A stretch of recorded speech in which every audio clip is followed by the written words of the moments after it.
안녕하세요. 소아청소년과 전문의 하종훈입니다. 현재 우리나라는 백일해가 발생하고 있습니다. 좀 많이 발생하고 있죠. 코로나로 거리두기 때문에 한 3년 정도 백일해가 잘 발생하지 않았지만 거리두기가 완화되면서 모든 호흡기 질환이 증가되고 있기 때문에 이건 예전부터 어느 정도 예견이 됐던 이야기입니다. 백일해가 증가된 것도 문제지만 백일해는 진단되지 않고 숨어있는 백일해 환자가 더 많을 수 있다는 것이 더 큰 문제입니다. 실제로 경남 지역에 백일해 환자가 많이 발생하고 있다는 이야기가 나오고 있는데 이건 그 지역에 계신 소아과 의사 중에서 이 분야에 관심이 있는 전문가가 있기 때문에 선제적으로 환자를 많이 발견하는 것도 한 가지 원인이 될 겁니다. 백일해는 보데텔라 퍼투시스라는 세균에 의해서 발생하는 병입니다. 이 병은 특이하게 사람에게만 발생하는 병입니다. 사람끼리만 옮기게 되고요. 모든 연령에서 백일해는 심각한 질병을 일으키는데 특히 1세 이하의 어린 아기들에게는 위험할 수 있는 병입니다. 어른도 물론 심하게 앓을 수 있지만 특히 어린 아기들은 목숨이 위험할 수 있는 병이기 때문에 주의해야 됩니다. 그리고 백일해는 전파력이 아주 강한 병으로 어린이 걸려서 집에 들어오면 아이들이 잘 걸릴 수 있는데 가족 내 백일해 환자가 발생하면 2차 감염으로 가족 간에 퍼질 확률은 80% 이상이나 됩니다. 백일해 환자와 접촉하면 보통 7일에서 10일 정도의 잠복기를 거쳐서 병에 걸리게 되는데 짧게는 4일, 길게는 21일간의 시간이 걸리기도 합니다. 백일해의 증상은 처음은 감기와 비슷하게 시작하지만 수주일에서 수개월간 기침이 지속될 수가 있습니다. 백일해란 이름도 100일 동안 기침을 한다는 의미로 백일해인 겁니다. 백일해는 증상에 따라서 3단계로 구분하는데 첫 번째 단계인 초기 증상기는 통상 1, 2주가 지속되는데 콧물 나고 미열 나는 정도이고 기침도 심하지 않습니다. 증상 진행도 서서히 됩니다. 어린아기들의 경우는 기침이 별로 없는 경우도 있습니다. 백일해는 초기에는 감기와 증상이 같기 때문에 소아과 의사들도 감기하고 구분하는 것이 거의 불가능한 경우도 많습니다. 그래서 감기는 그냥 둬도 좋아진다 이런 말이 통하지 않는 경우가 실제 영역입니다. 초기에는 감기 같아 보이던 증상이 1, 2주가 지나면서 두 번째 단계인 후기 증상기가 시작되는데 이게 1주에서 6주간 지속됩니다. 길게는 10주까지 가기도 합니다. 이때가 되면 본격적으로 나빠지기 시작합니다. 진단도 이때 저음에 붓기 시작하고요. 주체할 수 없을 정도로 아주 심한 기침을 하게 되는데 발작적이라고 할 정도로 심한 기침을 하게 됩니다. 이런 기침 발작은 점점 더 심해지고 더 자주 하게 되는 것이 일반적입니다. 끈적이는 가래가 달라붙어서 가래를 떼어내기 위해서 기침을 더 열심히 하게 되고 이것 때문에 기침이 더 심해지는 악순환이 반복됩니다. 백일해의 발작적인 기침은 멈출 수 없을 정도로 연속으로 심하게 하게 되는데 기침 끝에 빠르게 숨을 들이쉬면서 날카로운 들숨의 소리가 들리는 것이 특징입니다. 기침이 심하면 토하기도 하고요. 기침할 때와 기침 직후에는 너무 힘들어하지만 기침 발작이 멎고 다음 기침 발작 사이에는 비교적 편해 보이는 것도 특징 중에 하나입니다. 갈수록 점점 숨쉬기 힘들어하는 경우도 생길 수 있습니다. 백일해는 나이마다 증상의 심한 정도가 다릅니다. 어린아이들의 경우 특히 1세 이하의 어린아기들의 경우는 위험한 경우가 많으니까 주의해야 됩니다. 그래서 임신부들의 경우는 매 임신 때마다 임신 27주에서 36주 사이에 가능하면 빨리 백일해가 포함된 TDAP 접종을 해서 뱃속의 태아에게 면역을 넘겨주는 것이 중요합니다. 아기들의 경우는 백일해가 걸려도 초기 증상기나 후기 증상기에도 증상이 감기 정도인 경우가 많습니다. 특징적인 백일해 기침이 없는 경우도 많지만 그 대신 숨쉬기 힘들어하고 숨을 제대로 쉬지 못해서 얼굴이 파랗게 변할 수도 있고 폐렴으로 넘어가기도 쉽고 그리고 경련을 일으키거나 내염이 생길 수도 있습니다. 쉽게 말해서 어린아기들의 경우는 위험할 수 있으니까 주의하라는 이야기입니다. 청소년이나 어른들은 비교적 가볍게 앓고 넘어가는 경우가 있고요. 특징적인 백일해 기침이 없는 경우도 있지만 재수 없으면 아주 심하게 앓을 수도 있습니다.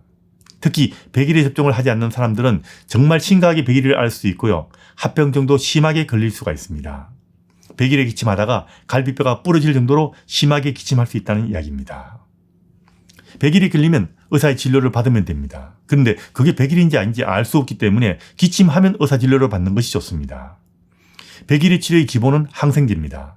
항생제는 가능하면 일찍 사용하는 것이 좋은데 기침 발작이 생기기 전에 치료하는 것이 중요합니다.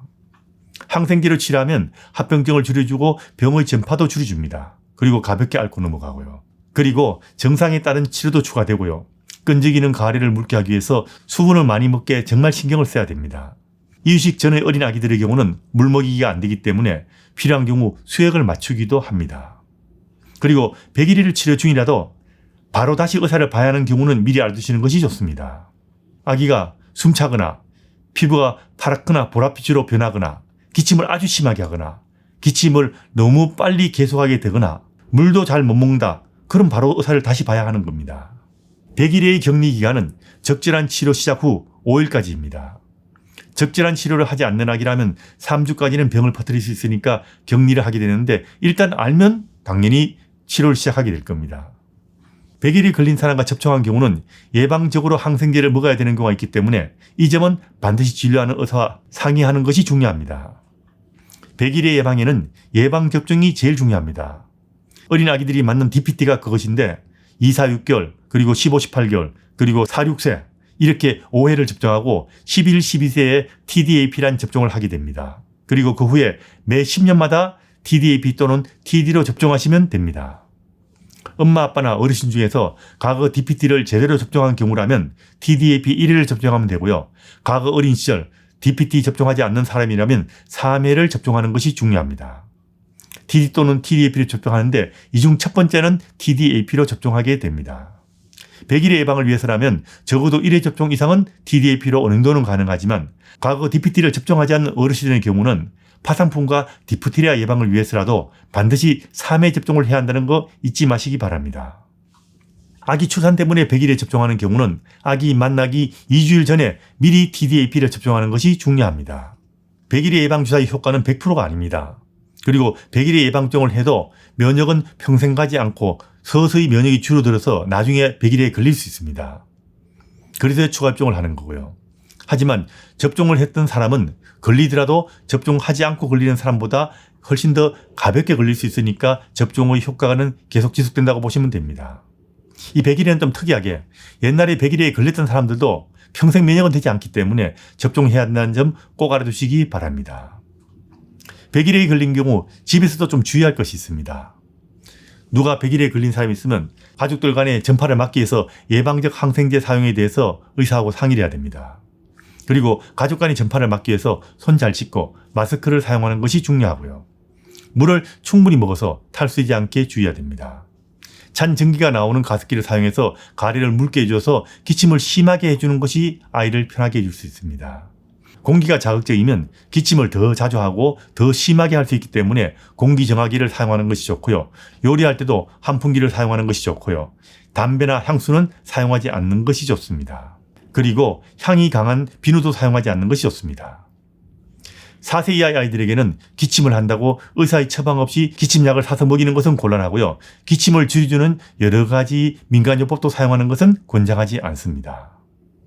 약은 반드시 의사의 처방에 의해서만 사용하시고요. 항생제를 처방받은 경우는 반드시 그만 먹으라 할 때까지 먹이는 것이 중요합니다. 어린 아기들의 경우 기침이 심할 때 한 번에 너무 많이 먹이지 않게 주의하십시오. 기침하다가 토하기 쉽습니다. 이상 100일에 대해서 알아봤습니다. 하지만 이건 진단이 붙은 경우이고요. 감기나 독감이나 마이코플라즈마 감염이나 100일에는 초기 증상으로는 구분하는 것이 거의 불가능하기 때문에 감기는 그냥 둬된다, 저절로 치료된다 이런 이야기 믿지 마세요. 그게 감기인지 아닌지 누가 압니까? 아무도 모릅니다. 그래서 우리나라처럼 의료 접근성이 쉬운 나라에서는 기침하거나 감기 증상이 보일 때 바로 의사의 진료를 받는 것이 좋다는 것 잊지 마시기 바랍니다.